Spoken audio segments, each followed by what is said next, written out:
with the hype of the Halloween tunes. I think people have forgotten about the trinkets this event.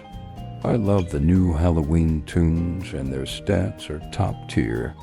But these trinkets, well, let's just talk about it. Soul Sword is the new trinket that came along with Soulvester.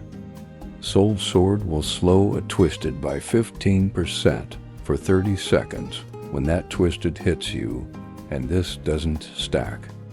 Already questionable, but when you really look into it, this might just be one of the weakest trinkets we've gotten in the game.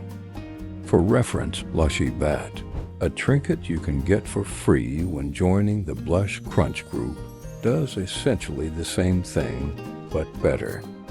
Let's compare the two trinkets on Soulvester. What we notice with Soul Sword is that it does slow the Twisteds, but they do not fully stop them, meaning the Twisteds can start chasing again, which really makes us question the usage for this trinket, especially compared to Blushy Bat. Slowness is kind of cool, but why would you take that over a full stun?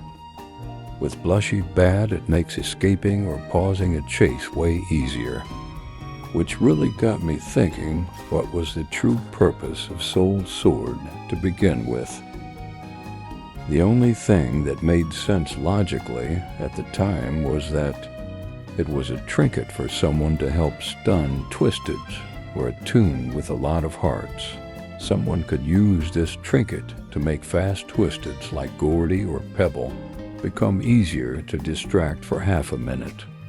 And tunes with a lot of hearts like Soulvester or Tegan could use this to get out of line of sight easier.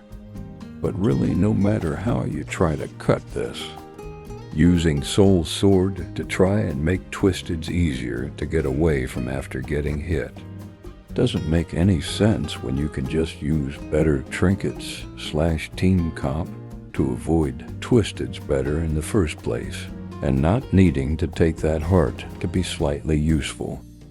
Unlike other trinkets where I think you can build niche builds, I think Soul Sword could actually use a rework or buff since it's probably one of the unintentionally worst trinkets in the game at the moment. I think if it permanently slowed one Twisted at a time in exchange of getting hit or a different condition, this wouldn't be that bad of an idea. But as of now, I don't see why you would ever want to use this trinket. But if you have an idea or disagree, let me know in the comments. I think this combo of Soul Sword and Blushy Bat on Tegan is kind of fun, but that's all I can think about at the moment. It's basically a more expensive blot without trinkets, no speed, but better extraction. Very situational and only helpful if your distractor can't jungle or kite faster Twisteds. But I'll for sure be looking out for more builds with these strange trinkets we get with these events. I'll be posting more soon. Thanks for watching.